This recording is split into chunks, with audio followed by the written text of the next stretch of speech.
Olá, turma, tudo bem com vocês? Eu sou a professora Cíntia, professora de História, e hoje iremos desenvolver a aula número 8 do nono ano. O tema da nossa aula é Revolução Russa, a Rússia czarista ou também cesarista, tá? Como ficar melhor para vocês. Para isso, nós temos alguns objetivos a serem atingidos, ou seja, o que eu espero que vocês aprendam com a aula de hoje. Identificar aspectos políticos, econômicos e sociais da Rússia pré-revolucionária e os contrastes presentes nela. Apontar a influência das ideias marxistas entre os sovietes. Relacionar a participação na Guerra Russo-Japonesa com o Domingo Sangrento e a Revolução de 1905. Distinguir as ideias dos partidos russos, bolchevique e menchevique, e descrever as condições da participação da Rússia na Primeira Guerra Mundial. Temos também alguns requisitos para a aula de hoje.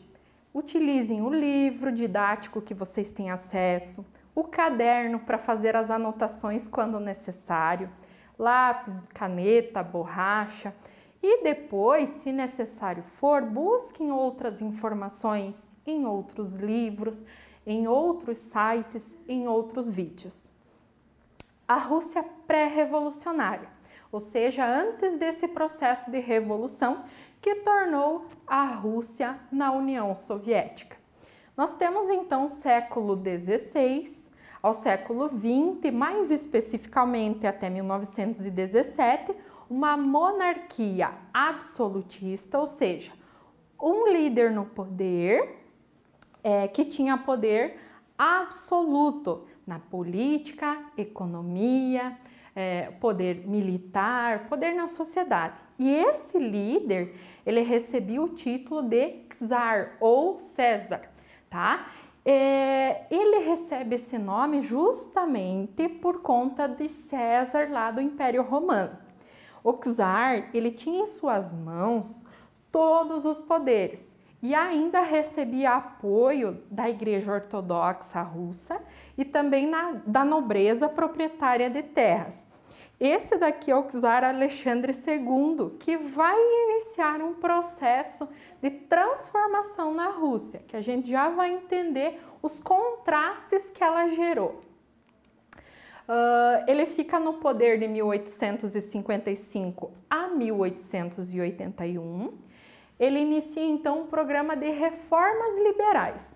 O objetivo era fazer com que a Rússia tornasse uma nação moderna, industrializada.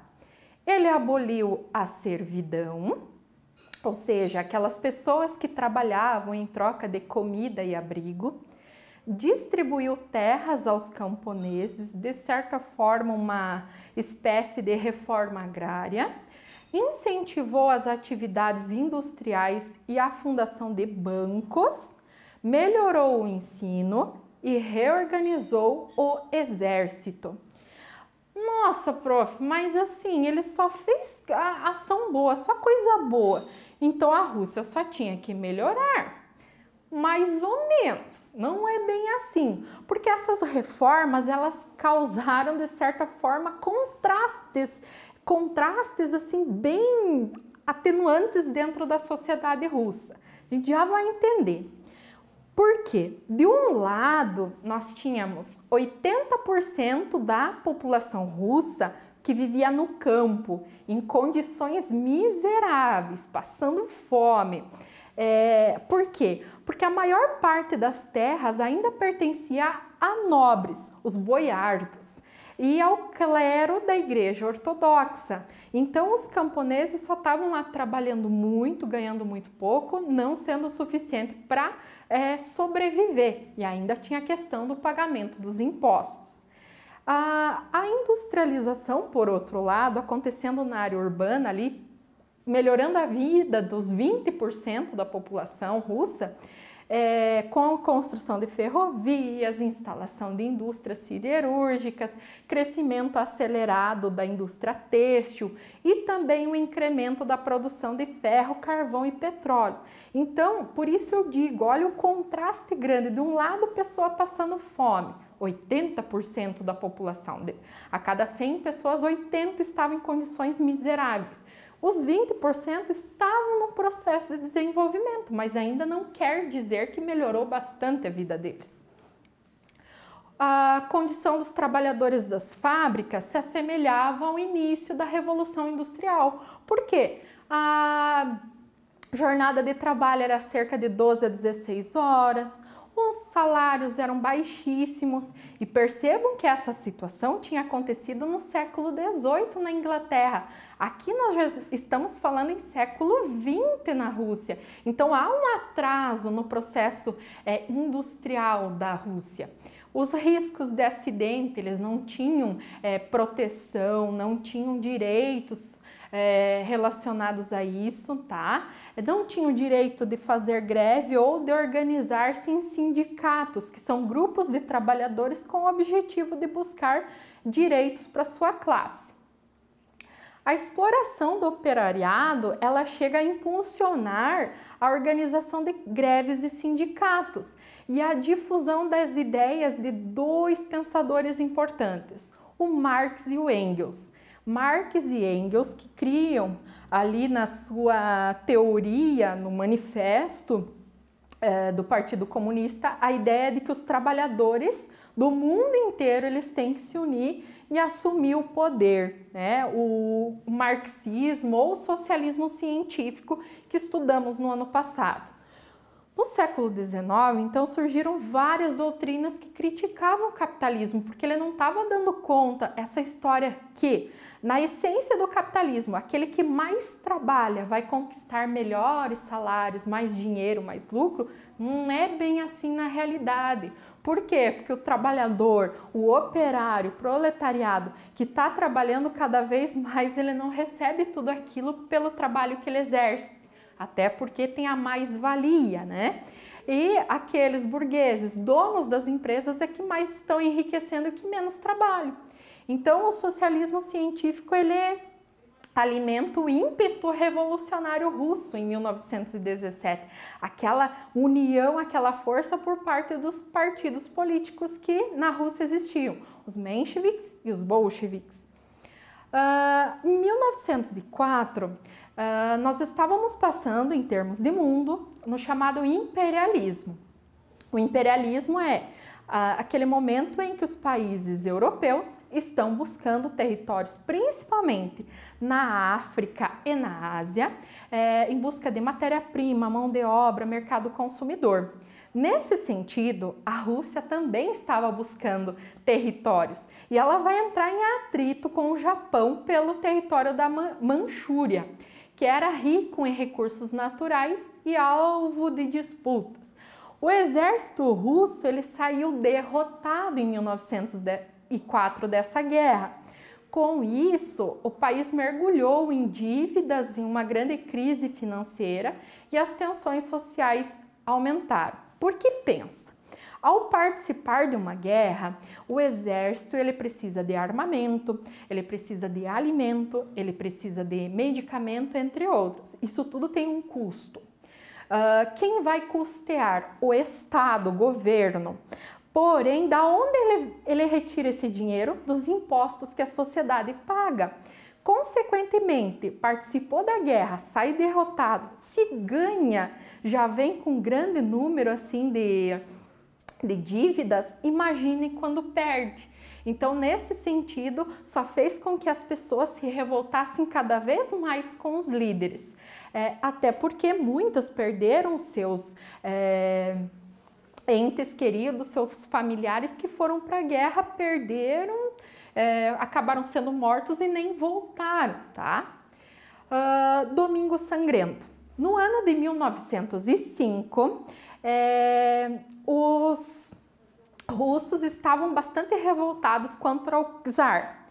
Então, os operários, eles se reuniram em São Petersburgo e eles exigiam ações por parte do czar para melhorar a sociedade, já que eles estavam pagando muitos impostos, estavam numa situação de crise miserável. O que acontece? Eles fazem essa manifestação no Palácio de Inverno com o propósito de expor as insatisfações. Porém, era uma manifestação pacífica. Eles estavam levando um abaixo-assinado com diversas exigências. Mas o que fez o czar? Pegou todo o exército e foi para cima dos manifestantes. Que da parte deles era pacífica, da parte do czar não foi. Então, diversas pessoas morreram, milhares ficaram feridas. Quais eram as exigências? Eleição de uma Assembleia Nacional, redução da jornada de trabalho para 8 horas e liberdade de reunião, para que eles pudessem discutir aquilo que eles achavam importante para sua classe. Então, as exigências nem eram tão exorbitantes assim, eram possíveis. O czar, vendo todo o perigo desse grupo de trabalhadores juntos, o que ele faz?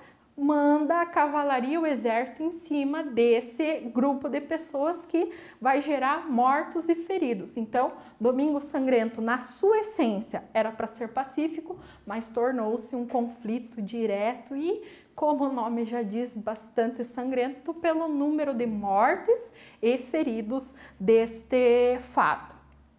Com isso, em 1905 vai acontecer o que a gente chama de Revolução de 1905.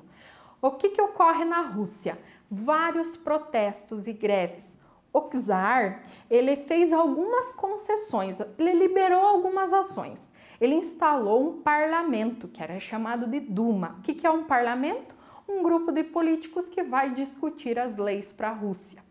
Permitiu também a existência de partidos políticos que faziam oposição ao regime, como o caso do Partido Operário Social Democrata, fundado em 1898, que era clandestino, mas agora está sendo liberado. A maior consequência da Revolução de 1905 foi a impulsão na formação da organização com representantes eleitos por operários, camponeses e soldados, os chamados sovietes. Entendam que dentro da União Soviética, os sovietes, grupo de trabalhadores, vai exercer um grande poder. Partidos políticos russos. Nós vamos ter uma divisão entre o Partido Operário Social Democrata Russo em dois grupos, os bolcheviques e os mencheviques. Mas qual era a ideologia de cada partido? O que ele pensava ser melhor para a Rússia, mais tarde União Soviética? Então, bolcheviques, eles eram representantes da maioria. Também tinham influência de Marx, lá do Karl Marx, que dizia da União dos Trabalhadores. Os bolcheviques acreditavam na aliança entre os camponeses e operários para derrubar o czarismo e implantar o socialismo dentro da Rússia. Já os mencheviques, representantes da minoria, também sob a influência de Marx, eles defendiam uma passagem gradual para o socialismo por meio de uma aliança dos operários e dos camponeses com a burguesia, entendendo que também era um grupo importante nesse momento. Então, haviam essas divergências de ideais, mesmo dentro do Partido Operário Social Democrata Russo. Outra situação que acabou piorando os números da sociedade russa, a participação da Rússia na Primeira Guerra Mundial. A ideia do czar Nicolau II era dominar o acesso do Mar Negro ao Mar Mediterrâneo e afastar a influência do Império Austro-Húngaro na Península Balcânica. Sabe de nada, inocente, já dizia o Zezinho. Por quê? Porque isso não vai dar certo. Quais são as características desse exército russo?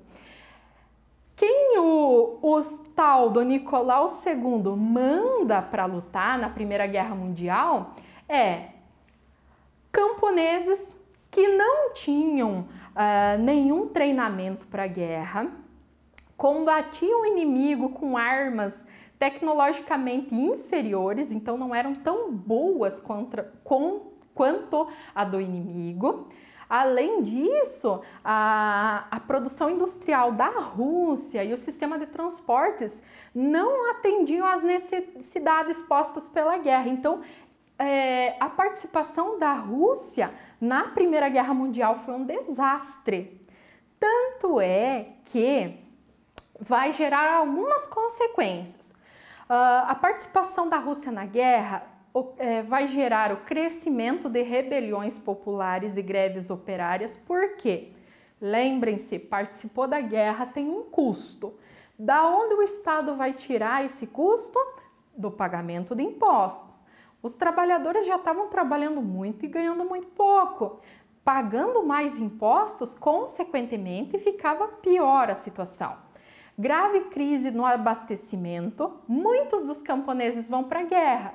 Quem que vai plantar para manter tanto a indústria quanto a sociedade? A atuação de sovietes no campo e na sociedade, aliás, na cidade, lembrem-se, sovietes, grupos de trabalhadores que vão atuar em ações tanto no campo quanto na cidade. Soviete de Petrogrado, em São Petersburgo, dos mencheviques, pressionou a Duma, que era o parlamento russo, a nomear um novo governo. E com toda essa situação, o czar abdicou o trono russo. Aí inicia o que a gente vai chamar de governo provisório. Era um governo de orientação liberal, em que o ministro de guerra, porque ele tomou uma certa importância nesse processo, Kerensky, e ele, conquistando cada vez mais poder, em julho assume o cargo de primeiro-ministro. Ou seja, ali ele liderava a Duma, que era o parlamento russo, consequentemente responsável por criar leis. Só que ele não tirou a Rússia da guerra. Consequentemente, isso vai gerar uma grande oposição, liderada inicialmente por bolcheviques, mas depois os mencheviques vão assumir. Na próxima aula eu vou contar um pouquinho melhor essa história. Qual foi o erro do Kerensky ao não tirar a Rússia da guerra, que leva a esse processo revolucionário que vai transformar a Rússia czarista na União das Repúblicas Socialistas Soviéticas, cujo sistema político-econômico vai ser o socialismo baseado nas ideias de Marx e Engels. Na próxima aula, então, a gente discute um pouco melhor sobre esses detalhes. Eu espero que vocês tenham compreendido. Se necessário for, retomem as informações da aula de hoje, retomem os objetivos, que é com base nele que a gente produz todas as aulas com o que a gente se propõe que vocês aprendam com todas essas informações. Eu agradeço muito a atenção de vocês, até a próxima semana e tchau!